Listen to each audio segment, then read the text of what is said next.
ആളുകളിൽ പലപ്പോഴും ഈ ഒരു റീഹാബിലിറ്റേഷൻ ചികിത്സയെക്കുറിച്ച് ഒരുപാട് രീതിയിലുള്ള തെറ്റിദ്ധാരണകൾ അല്ലെങ്കിൽ മിഥ്യാധാരണകൾ ഇന്ന് സമൂഹത്തിൽ നിലനിൽക്കുന്നുണ്ട്. പലരും വിചാരിച്ചു വെച്ചിരിക്കുന്നത് ഒരു റീഹാബിലിറ്റേഷൻ ചികിത്സ എന്ന് പറഞ്ഞു കഴിഞ്ഞാൽ ആളുകളെ കെട്ടിപ്പൂട്ടിയിട്ടുള്ള ഒരു ചികിത്സ, അല്ലെങ്കിൽ അവരെ ഒരു ജയിൽ പോലത്തെ ഒരു സ്ഥലത്ത് നിർത്തിയിട്ട് ചികിത്സിക്കുന്ന ഒരു ചികിത്സാ രീതി എന്നൊക്കെയാണ് പലപ്പോഴും ആളുകൾ മനസ്സിലാക്കി വെച്ചിട്ടുള്ളത്.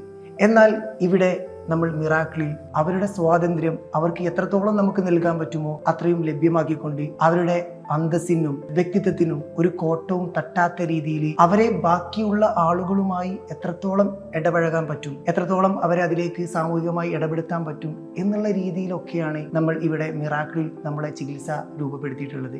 Once an addictive is always an addictive എന്ന് പറയുന്നത് നമ്മൾ കേട്ടിട്ടുണ്ട്. എന്ന് പറഞ്ഞാൽ ഒരാൾ ഒരു തവണ ഒരു അഡിക്റ്റ് ആയി കഴിഞ്ഞാൽ അയാൾ ജീവിതകാലം മുഴുവൻ ആ അഡിക്ഷന്റെ ഭാഗമായിട്ടുള്ള വ്യക്തിയാണ്. അയാൾക്ക് ആ ഒരു അവസ്ഥയിൽ നിന്നും ഒരു മാറ്റത്തിലേക്ക് വരാൻ പറ്റില്ല എന്ന് പലപ്പോഴും പറയാറുണ്ട്. എന്നാൽ ഇവിടെ നമ്മൾ മനസ്സിലാക്കേണ്ട കാര്യം, ഒരു ശാസ്ത്രീയമായ ചികിത്സയിലൂടെയും ഒരു നല്ല രീതിയിലുള്ള അതിൽ ട്രെയിൻഡ് ആയിട്ടുള്ള പ്രൊഫഷണൽസിന്റെ ഇടപെടലിലൂടെയും ആ വ്യക്തിയുടെ മോട്ടിവേഷനിലൂടെയും എല്ലാം നമുക്ക് ആ അവസ്ഥയിൽ നിന്നും മാറ്റം വരുത്തി നല്ല രീതിയിലുള്ള ഒരു ജീവിതം നയിക്കുന്നതിന് വേണ്ടി ആ വ്യക്തിയെ സഹായിക്കാൻ പറ്റുന്നതാണ്.